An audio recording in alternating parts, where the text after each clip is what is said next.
the most straightforward movie is a seriously complex and challenging undertaking, with hundreds if not thousands of people working together to try and produce 2 hours of quality cinema. But outside influences often end up causing unexpected changes to a movie for one reason or another, and on occasion that influence actually ends up being another movie entirely. In some cases they literally had no choice but to make changes to their own film, while in others the filmmakers decided to be proactive in an attempt to get ahead of a potential problem. In some cases it worked out perfectly, while in others the damage was sadly already done. So with that in mind, I'm Ellie with What Culture, here with 10 movies that changed other movies. Number 10. Harry Potter forced Thor: Love and Thunder to change Gorr's design. Now, if you're a fan of the Thor comics and thought that the depiction of Gorr the God Butcher in the recent Thor: Love and Thunder deviated too far from the source material, there is actually a reason for that. During pre-production of the superhero sequel, filmmaker Taika Waititi realised that Gorr's original design in the comics, namely a flat nose, angular teeth, pale skin and beady sunken-in eyes, was incredibly similar to Lord Voldemort's appearance in the Harry Potter movies. And so Waititi made the decision to change many of these elements, namely giving Gorr his nose back and making his skin less pale, to avoid inevitable comparisons between the two villains. In an interview with IGN, Waititi said, "His face in the comics unfortunately does kind of resemble Voldemort, so I was like, people are just automatically going to make that connection. So we decided to depart from that design and sort of keep elements of the tone and the fact that he had the sword. Really, it was his story that was the most important thing for us." Number 9. Austin Powers made Casino Royale take itself seriously.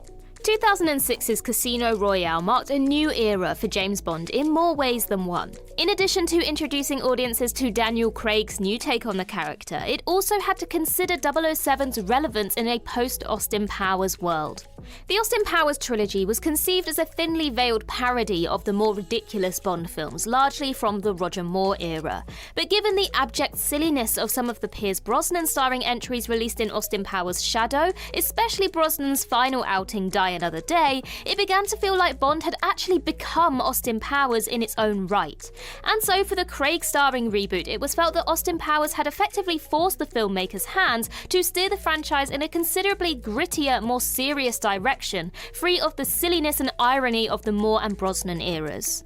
And Daniel Craig bluntly admitted as much in a 2014 interview with MI6 Confidential, where he said, "We had to destroy the myth because Mike Myers effed us. I'm a huge Mike Myers fan, so don't get me wrong, but he kind of effed us. Made it impossible to do the gags." Number 8. Interstellar changed Arrival's ending. Denis Villeneuve's fantastic sci-fi thriller Arrival began shooting in June 2015, barely 6 months after the release of Christopher Nolan's Interstellar, giving Arrival writer Eric Heiserer just enough time to appreciate a troubling similarity between his script and Nolan's story. In an earlier draft of Arrival's script, the film's aliens provided humanity with the means to leave Earth in the future. But after Heiserer saw Interstellar and recognised that it already engaged firmly with the idea of humanity's existence post-Earth, he rewrote the ending.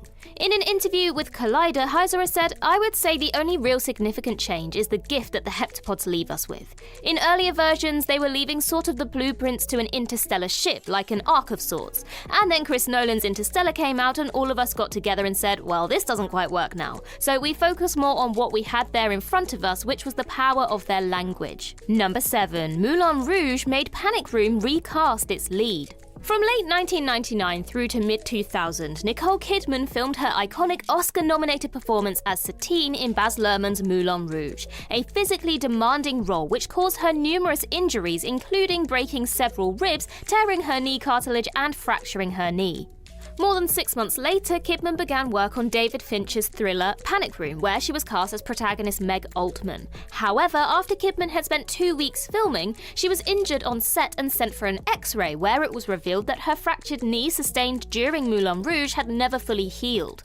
Ironically though, Foster became pregnant during filming, resulting in later stages of shooting ultimately being suspended until she had given birth. Given that Kidman nabbed an Oscar nod for her work on Moulin Rouge, she likely doesn't begrudge the injury too much, even if it's a shame that we never got to see her tearing it up with Fincher. Number 6. Captain America Civil War and Captain Marvel changed Dark Phoenix's finale. Much has been written about the troubled production of Dark Phoenix, the final mainline entry into Fox's X-Men franchise. Namely, the entire third act was retooled during post-production, and while it was initially said to be the result of poor test screenings, star James McAvoy revealed that the primary motivation was in fact quite different. In an interview with Yahoo, McAvoy said, "The finale had to change. There was a lot of overlap and parallels with another superhero movie that came out a while ago." Though McAvoy didn't identify the film himself, numerous sources online pointed to Captain Marvel, given that concept art for Dark Phoenix's original finale depicted an epic space battle between Jean Grey and the Skrulls, which isn't a million miles away from Captain Marvel's climax. But in an interview with Gizmodo, writer-director Simon Kinberg stated that he was actually inspired by Captain America Civil War's third act, and the Dark Phoenix similarities were a mere coincidence.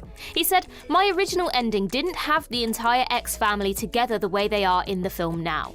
More than Captain Marvel, you could see a lot of Civil War in that ending. I love the way that Civil War had its big action set piece where everyone's facing off more towards the end of the second act rather than in the third, so that after that huge battle you're left with Winter Soldier, Captain America and Iron Man. It's this telescoped down view of their raw emotions, and I loved how intimate that was." Cumulatively, the similarities resulted in Dark Phoenix's finale being reconceived as a set-piece stage primarily on a train.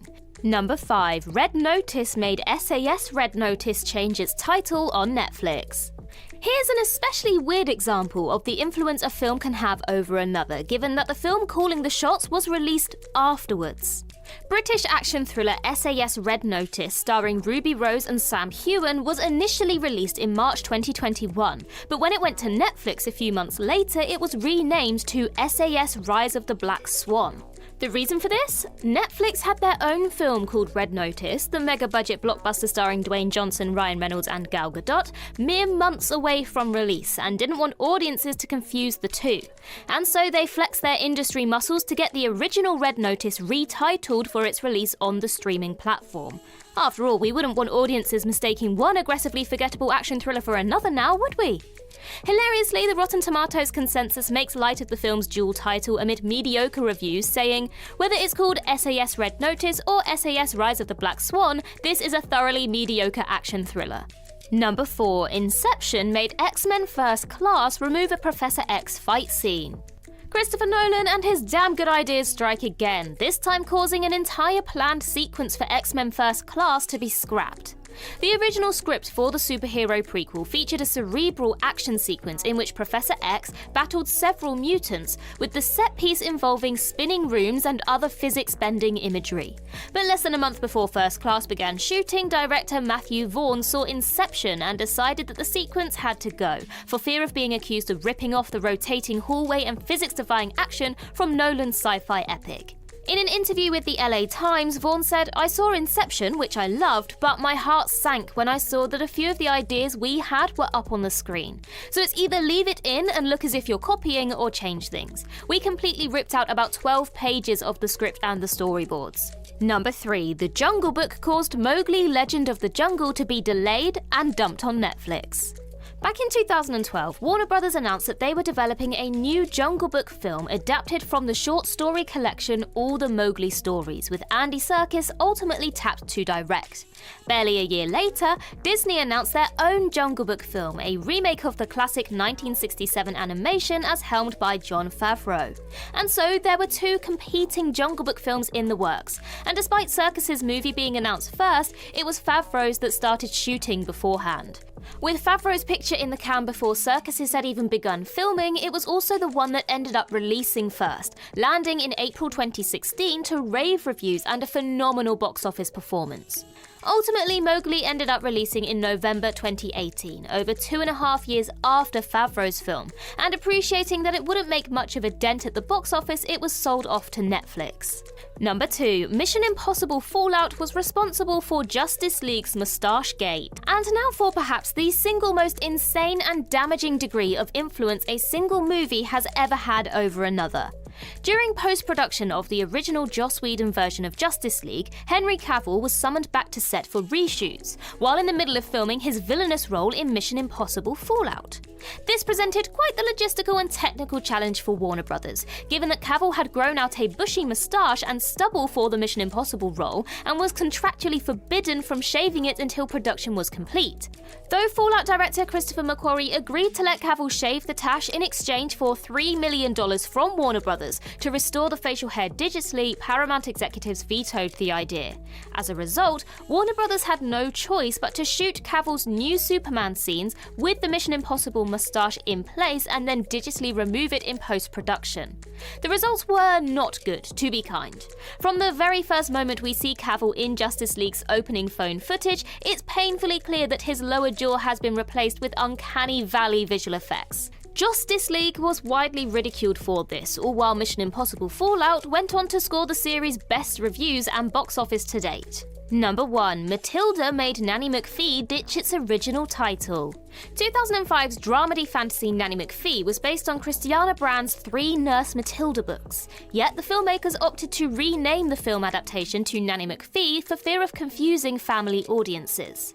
The feeling was that potential customers risked mistaking the film for Roald Dahl's Matilda, namely the 1996 Danny DeVito-directed adaptation, if it was named Nurse Matilda, and so decided to give the story a wholly new title, in turn renaming the main character. Additionally, the word nurse was cut from the title due to modern audiences typically only associating nurses with the medical field rather than childcare. The change certainly didn't harm the film's success, as Nanny McPhee went on to gross $123.3 million against a mere $25 million budget, resulting in a 2010 sequel, Nanny McPhee and the Big Bang, being produced.